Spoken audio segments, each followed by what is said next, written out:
Markle, Blake Lively, and Amber Heard are some of the most disliked women in the world. But we have a new contender. Casey Anthony is back. Since we like to cover trash and garbage human beings on this channel, let's talk about Casey Anthony. I am a legal advocate. I am a researcher. I've been in the legal field since 2008 when you were charged for the alleged murder of your daughter. And in this capacity, I feel that it's necessary, if I'm going to continue to operate appropriately as a legal advocate, that I start to advocate for myself and also advocate for my daughter. For those of you who don't know, my name is Casey Anthony. My daughter is Kaylee Anthony. My parents are George and Cindy Anthony. This is not about them. This is not in response to anything that they have said or done. That's not to say that I'm not going to respond at some point to some of the things that they have said and done. The whole point of this is for me to begin to reintroduce myself. I'm doing this both personally for me, but in a professional capacity. Moving forward, the majority of what you will see will be me speaking in a professional capacity. My goal is to continue to help give a voice to people, to give people tools and resources that they can utilize so they actually know where they can turn to. So with that, please join me on Substack. If you have questions, I will set up an email address where we can correspond directly. Up until this point, that has never happened, and it's only going to be on a limited basis regarding legal issues, legal matters. One of the main reasons that I'm doing this, there are people close to me who have been targeted and attacked recently. There are also people close to me who have had some recent things occur, and when necessary, people needed to step up, myself included. So, as a proponent for the LGBTQ community, for our legal community, women's rights, I feel that it's important that I use this platform that was thrust upon me. The platform that was thrust upon you? You mean when you unalived your own daughter and put yourself in the spotlight? You fool.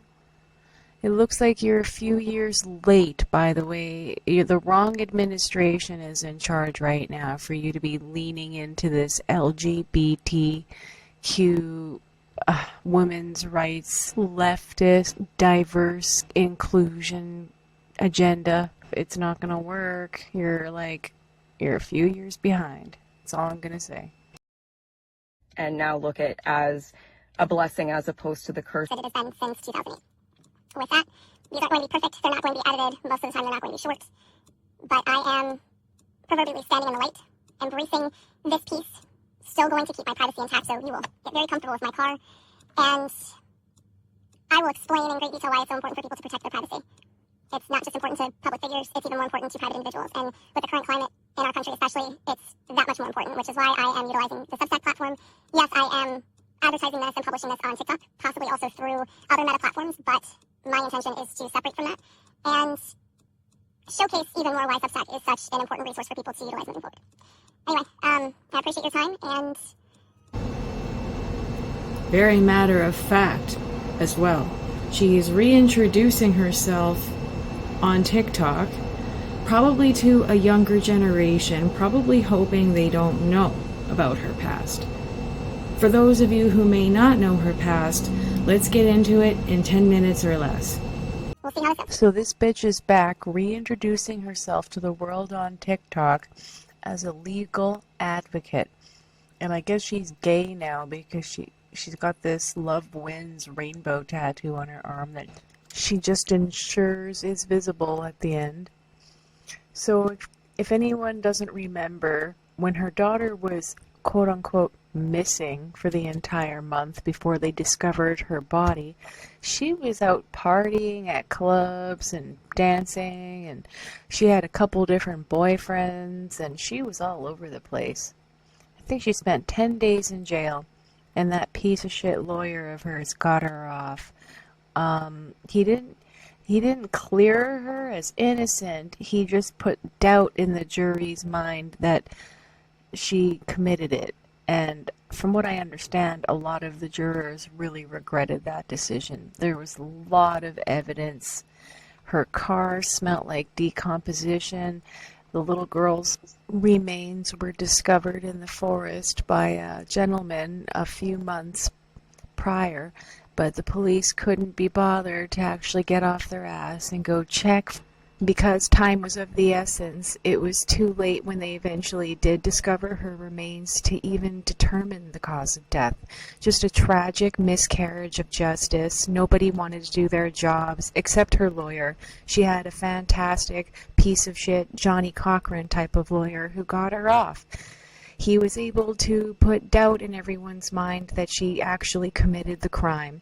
Even though she had lied and there was staggering evidence against her, they were able to concoct a story where she died by mistake and they just hid her remains, which doesn't make any sense. Accidents happen all the time, especially regarding pools. Why would they make an accident look like a murder? According to Casey, her father is the one who hid Kaylee's remains because he didn't want Casey to get in trouble.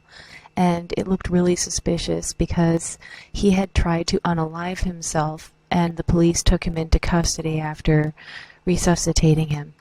So this story was enough to cast doubt in the jury's mind on whether Casey actually unalived her daughter or whether it was an accident. And she walked free after serving 10 days. And now, today, she is technically an innocent woman, which I find completely frustrating. In my opinion, this was a complete miscarriage of justice.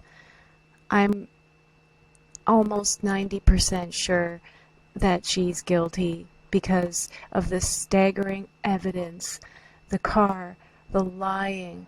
She made up the nanny. The nanny didn't even really exist. It was this random woman. She lied about her job. A lot of the internet searches on her laptop were completely damning. Luckily for her, one of them was completely missed by the prosecution, a huge oversight that they could have nailed her on.